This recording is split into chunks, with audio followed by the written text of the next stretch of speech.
Burningni suqma. Makron Lukashenkoga telefon qilib urushga aralashmaslikka chaqirdi. Chechenistonning Ahmad maxsus batalyoni jangchilari Kursk viloyatida raketa hujumiga uchradi. Eron yangi maxfiy tizimni ishga tushirdimi? Isroilning radarlar ko'rmaydigan droni urib tushirilgani aytilmoqda. O'zga sayyoraliklar nihoyat tasvirga olindimi? Pentagon videolari dunyoni larzaga soldi. Zelenskiy Areshnik zarbasidan keyin keskin bayonot berdi. Ukraina endi qanday javob qaytaradi? Erdo'g'on Eron bo'yicha yangi o'yin boshladimi? Yaqin Sharqda kuchlar muvozanati o'zgarishi mumkin. Sedanachi kompaniyasidan erkaklar uchun maxsus mahsulot. Prostamix erkaklar salomatligi uchun tabiiy yechim. Agar sizni prostata shamollashi, ichki diskomfort yoki turli noqulayliklar bezovta qilsa, unda Prostamix aynan siz uchun. Prostamix prostata faoliyatini qo'llab-quvvatlaydi va jinsiy zaiflik kabi muammolardan butunlay qutulishga yordam beradi. Eng muhimi, natijasini birinchi haftadayoq sezasiz. Batafsil ma'lumot olish uchun 55lik kodi bilan 503 2200 raqamlariga sim qoqing. Fransiya prezidenti Emmanuel Macron Belarus fuqarosi Aleksandr Lukashenko bilan telefon orqali muloqotda uni Ukrainadagi mojaroga aralashmaslikka chaqirdi. Bu haqda TV1 telekanali xabar berdi. Telekanal ma'lumotiga ko'ra, Macron Lukashenkoga Belarusning Yevropa bilan munosabatlarini yaxshilash uchun zarur choralarni ko'rishni ham taklif etgan. Belarus prezidenti matbuot xizmati telefon suhbati Fransiya tomoni tashabbusi bilan bo'lib o'tganini ma'lum qilgan. Davlat rahbari mintaqaviy muammolar hamda Belarusning Yevropa ittifoqi va xususan Fransiya bilan munosabatlarini muhokama qildi, deyiladi rasmiy bayonotda. Macron va Lukashenko oxirgi marta 2022-yil 26 fevral kuni Rossiyaning Ukrainadagi maxsus harbiy operatsiyasi boshlanganidan 2 kun o'tib telefon orqali muloqot qilgan edi. May o'rtalarida Rossiya va Belarus qo'shma yadro mashg'ulotlarini o'tkazgan. Rossiya Mudofaa vazirligi mashg'ulotlarida 64 ming harbiy xizmatchi, 7800 dona harbiy va maxsus texnika, 200 ta raketa qurilmasi, 140 dan ortiq uchish apparati, 73 ta harbiy kema va 13 ta suv osti kemasi ishtirok etganini ma'lum qilgan. Chechenistonning Ahmad maxsus batalyoni jangchilari Kursk viloyatida raketa hujumiga uchradi. Chechenistonning Ahmad maxsus batalyoni jangchilari joylashgan hududga Rossiyaning Kursk viloyati hududida kuchli raketa zarbasi berilgani haqida Ukraina Telegram kanallari va bir qator harbiy kuzatuv manbalari xabar tarqatdi. Dastlabki ma'lumotlarga ko'ra, zarba Ahmad bo'linmasining dala lageri yoki tayyorgarlik bazasiga berilgan bo'lib, hujum vaqtida hududda ko'plab chechen jangchilari bo'lgan. Internetda tarqalgan videolarda portlashdan keyin katta yong'in, kuchli ikkilamchi portlashlar va texnikalar yonayotgani ko'rinadi.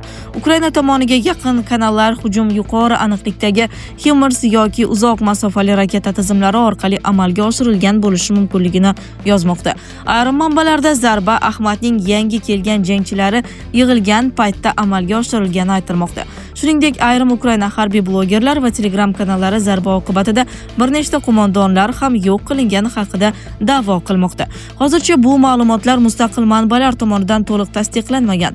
Ahmad kuchlari esa urush davomida Ukraina frontining eng og'ir hududlarida faol qatnashib kelayotgan bo'linmalardan hisoblanadi. So'nggi oylar davomida Kursk viloyati Rossiya-Ukraina urushining eng keskin hududlaridan biriga aylandi. Ukraina kuchlari dronlar va raketa tizimlari orqali Rossiya hududiga, logistika markazlari, harbiy lagerlar va qo'mondonlik punktlariga muntazam hujum qilmoqda. Ayniqsa Kursk va Belgorod viloyati atrofida vaziyat tobora keskinlashib bormoqda. Ayni paytda Rossiya Mudofaa vazirligi mazkur hujum bo'yicha rasmiy qurbonlar sonini e'lon qilmagan. Rossiya parast kanallarida esa ayrim ma'lumotlar inkor qilinmoqda yoki yo'qotishlar kamayib ko'rsatilmoqda.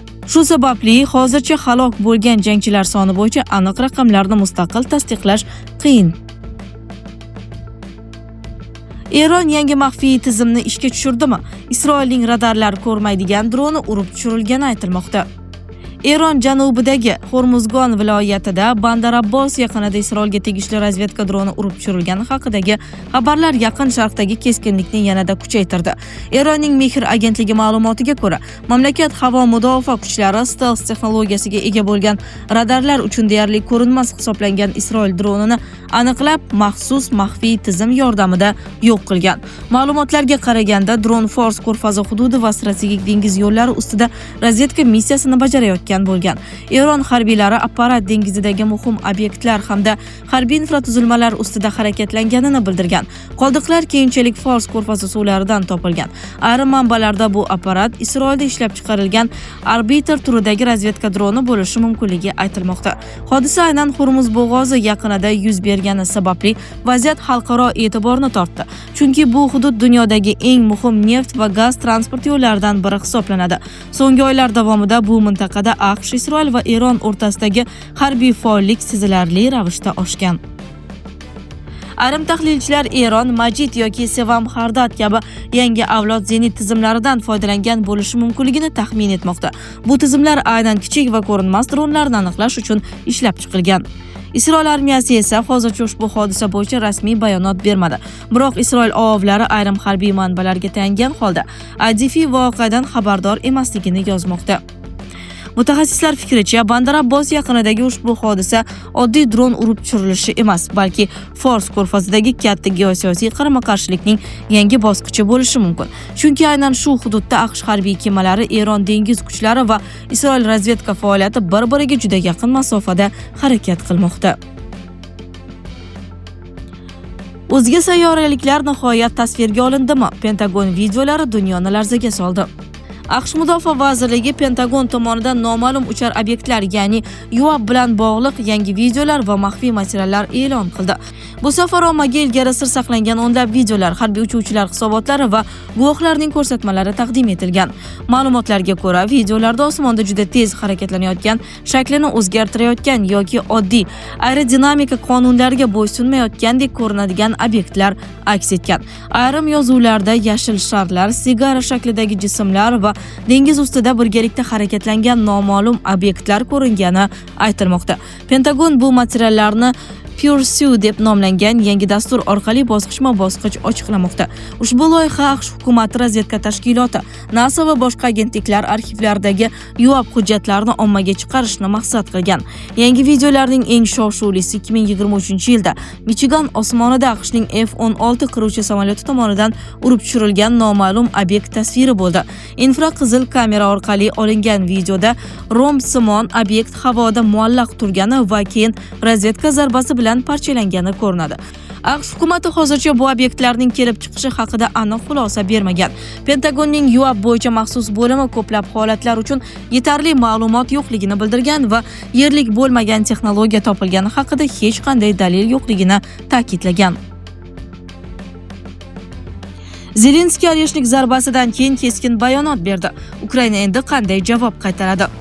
Ukraina prezidenti Vladimir Zelenskiy Rossiyaning Kiyev va boshqa hududlarga uyushtirgan navbatdagi yirik hujumini urush boshlanganidan buyon eng og'ir zarbalardan biri deb atadi. Uning aytishicha, tunda Ukraina hududiga jami 90 ta raketa va qariyb 600 ta dron uchirilgan.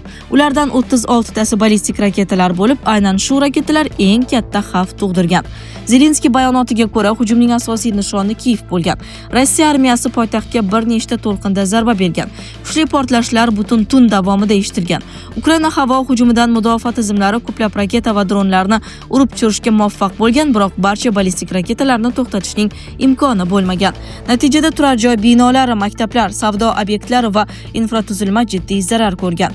Ukraina rasmiylari ma'lumotiga ko'ra, hujum oqibatida kamida 4 kishi halok bo'lgan, 80 dan ortiq odam jarohatlangan.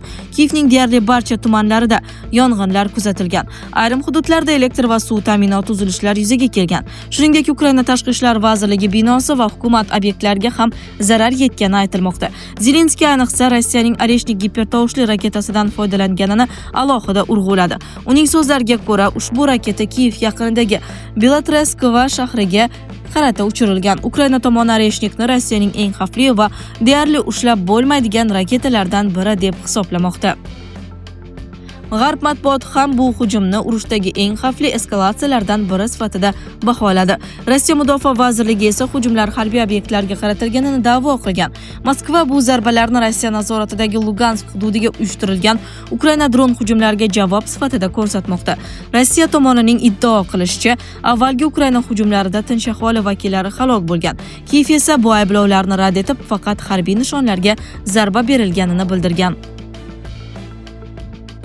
Erdo'g'on Eron bo'yicha yangi o'yin boshladimi? Yaqin Sharqda kuchlar muvozanati o'zgarishi mumkin. Rasmiy Anqara Washingtonga Eron bilan ehtimoliy kelishuvni amalga oshirish uchun har qanday yordamni ko'rsatishga tayyor. Bu haqda Turkiya prezidenti Rajab Tayyip Erdo'g'on, AQSh prezidenti Donald Trump hamda mintaqa yetakchilari bilan video konferensiya formatidagi muzokaralar chog'ida ma'lum qilgan. Turkiya prezidenti administratsiyasi huzuridagi kommunikatsiyalar boshqarmasi ma'lumotiga ko'ra, video konferensiyada Bahrayn qiroli Hamad bin Iso al-Hafifa, Birlashgan Arab Amirliklari prezidenti Shayx Muhammad bin Zoid al-Nahyon, Qatar amiri Shayx Tamim bin Hamad al-Soni, Misr prezidenti Abdul Fattoh as-Sisi, Saudiya Arabistoni valiahd shahzodasi Muhammad bin Salmon, Iordaniya qiroli Abdulla II, Pokiston qurolli kuchlari bosh shtabi rahbari Asim Munir hamda AQSh prezident administratsiyasi vakillari qatnashgan. Muzokaralarda Yaqin Sharqdagi vaziyat, xususan Eron atrofidagi jarayonlar muhokama qilingan. Erdo'g'on Turkiya doimo muammolarni muloqot va diplomatiya orqali hal qilish tarafdori ekanini ta'kidlagan. Turkiya rahbari Donald Trump e'lon qilgan Eron bilan diplomatik jarayon ma'lum bosqichga yetganidan mamnunligini bildirdi. Erdo'g'onga ko'ra, erishish mumkin bo'lgan kelishuv mintaqadagi barqarorlikni mustahkamlab, Hormuz bo'g'ozi orqali erkin kemalar harakatini ta'minlaydi va bu jahon iqtisodiyotiga ham ijobiy ta'sir ko'rsatadi. Turkiya prezidenti muzokaralar jarayoniga hissa qo'shgan davlatlarga minnatdorlik bildirib, Anqara ehtimoliy kelishuvni amalga oshirish bosqichida har qanday yordamni ko'rsatishga tayyor ekanini qayd etgan. Erdo'g'on shuningdek, Turkiya butun mintaqada tinchlik o'rnatishga intilayotganini aytib, Eron masalasi jumladan yadroviy muammo bo'yicha ham murakkab ko'ringan masalalar yuzasidan maqbul yechimlar topish mumkinligiga ishonch bildirgan. Sizlarga yetkazmoqchi bo'lganlarimiz shulardan iborat edi. Dunyo yangiliklaridan uzoqlashmang.